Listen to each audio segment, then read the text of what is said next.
Bismillahirrahmanirrahim.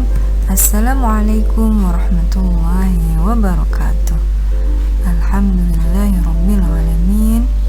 Puji dan syukur kita panjatkan kehadiran Allah Subhanahu wa taala, karena berkat nikmat sehatnya lah kita masih dapat melaksanakan pembelajaran secara daring pada hari ini. Pada kesempatan kali ini, Ibu kembali akan membahas mengenai materi prakarya dan kewirausahaan kelas 11, yaitu mengenai wirausaha rekayasa bidang konversi energi untuk part yang kedua.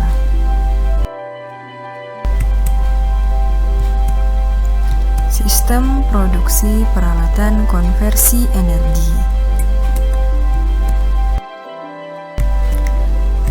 Aneka produk bidang konversi energi. Yang pertama, konversi energi angin.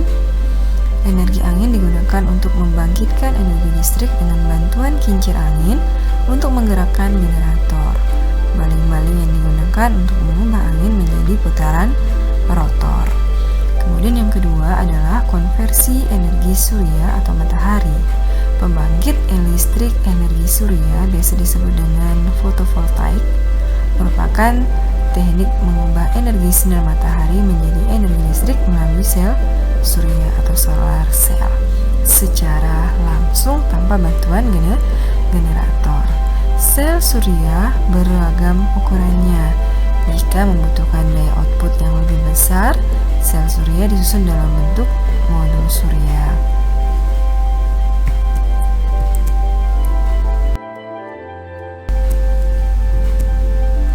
Yang ketiga, energi air. Arus air menggerakkan sudu-sudu turbin yang dihubungkan dengan poros sebuah generator. Konstruksi generator terdapat magnet yang dikelilingi gulungan kawat. Jika digerakkan oleh turbin medan magnet itu dapat membangkitkan listrik yang dapat disalurkan melalui kabel. Energi potensial air dikonversikan menjadi energi mekanis melalui sebuah turbin yang kemudian dikonversikan kembali ke dalam bentuk energi listrik melalui generator listrik.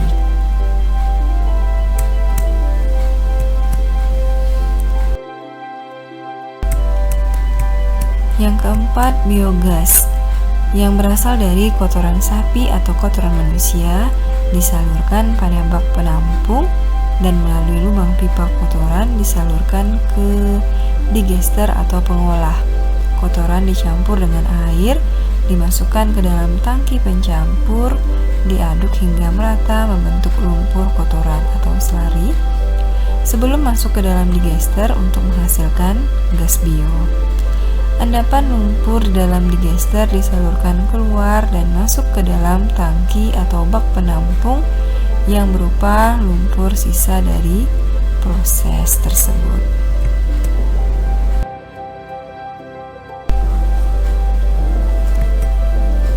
Produk bidang konversi energi berikutnya adalah biomasa, merupakan bahan organik yang berasal dari tumbuhan maupun hewan, sebagai salah satu sumber energi yang dapat diperbaharui. Tumbuhan di mana jika terkena matahari terjadi reaksi dalam proses fotosintesis yang menghasilkan energi.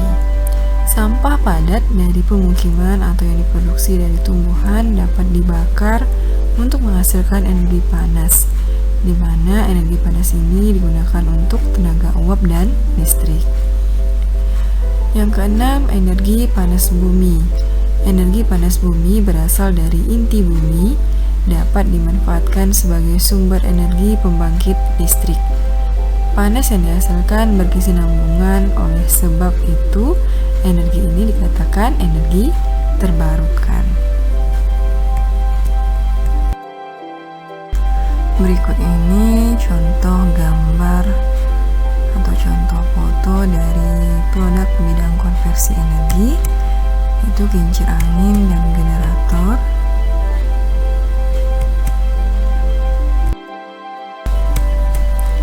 Kemudian panel solar cell ini selain digunakan untuk rumah tangga atau pribadi, Ini biasanya di daerah pesisir pantai. Ini digunakan para nelayan di atas atap dari kapal nelayan. Kemudian biasanya digunakan di jalan-jalan umum. Berikutnya contoh gambar digester biogas kotoran sapi.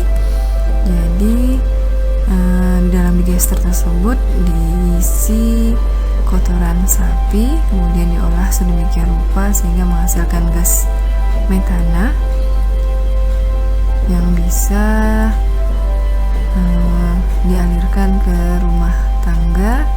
Bisa digunakan untuk kompor dan sebagainya. Contoh berikutnya adalah alat pirolisis. Ini digunakan untuk pembuatan arang briket.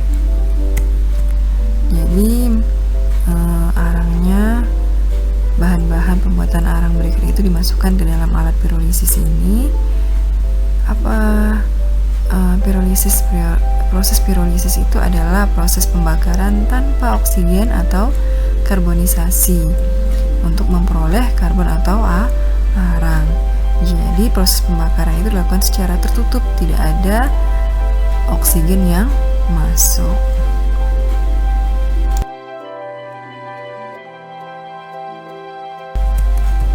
Dan ini contoh mikrohidro, jadi pemanfaatan air untuk menjadi energi yang dapat diperbaharui. Manfaat produk rekayasa konversi energi. Yang pertama, keberadaan pembangkit energi listrik terbarukan membantu meningkatkan kemandirian dari kebergantungan terhadap energi fosil dan menjadi penyangga pasokan energi nasional di masa mendatang. Yang kedua, pembangkit energi listrik baru terbarukan yang ramah lingkungan mempunyai potensi mengurangi emisi CO2. Yang ketiga, ketersediaan energi listrik terutama di daerah-daerah terpencil diharapkan secara merata dapat mensejahterakan masyarakat.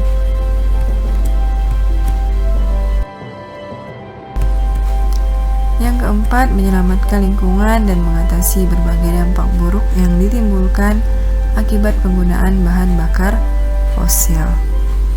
Yang kelima, energi listrik yang dihasilkan dapat dimanfaatkan untuk kegiatan-kegiatan produktif pada industri rumah, diantaranya membuat es balok untuk pengawetan ikan, untuk pendukung kegiatan wisata kuliner, penerangan rumah tinggal, penerangan jalan, kegiatan di industri kecil dan lainnya. Yang keenam, terciptanya lapangan pekerjaan di berbagai sektor.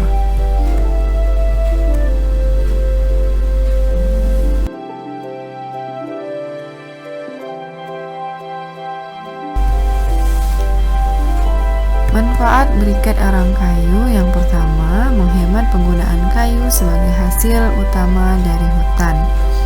Yang kedua, menghemat pengeluaran biaya untuk membeli minyak tanah atau LPG. Yang ketiga, meningkatkan pemanfaatan limbah hasil hutan sekaligus mengurangi pencemaran udara. Yang keempat, mengurangi pencemaran polusi akibat minyak bumi.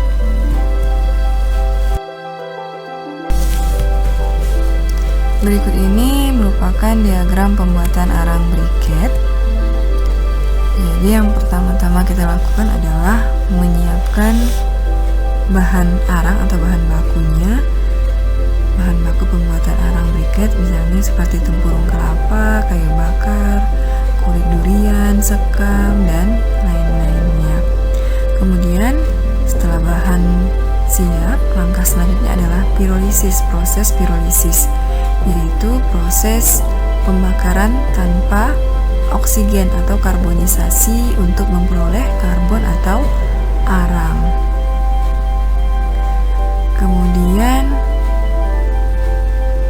berikutnya adalah penumbukan atau pengayakan arang. Setelah didapat butir arang yang halus, langkah selanjutnya adalah pencampuran dengan perekat kanji. Jadi butir-butir dari arang yang setelah diayak tadi, setelah ditumbuk kemudian diayak, kemudian dicampur dengan kanji. Selanjutnya setelah dicampur antara, biasanya penyampuran itu ke tepung kanji, air, kemudian tepung arang tadi dicampur, kemudian dicetak atau pencetakan itu melalui pengepresan atau melalui pencetakan. Selanjutnya, langkah selanjutnya setelah dicetak itu dikeringkan agar kadar airnya berkurang. Bisa dilakukan dengan pengeringan dengan melalui matahari langsung, penjemuran, atau pengeringan buatan. Selanjutnya jadilah produk arang briket. Semoga video kali ini bermanfaat. Jika masih ada yang belum dipahami atau masih ada yang ingin ditanyakan, silakan masukkan di dalam kolom komentar. Terima kasih telah menyaksikan video ini. Saya cukupkan sampai di sini. Sampai berjumpa pada video-video selanjutnya, part-part selanjutnya. Saya cukupkan sampai di sini. Wassalamualaikum warahmatullahi wabarakatuh.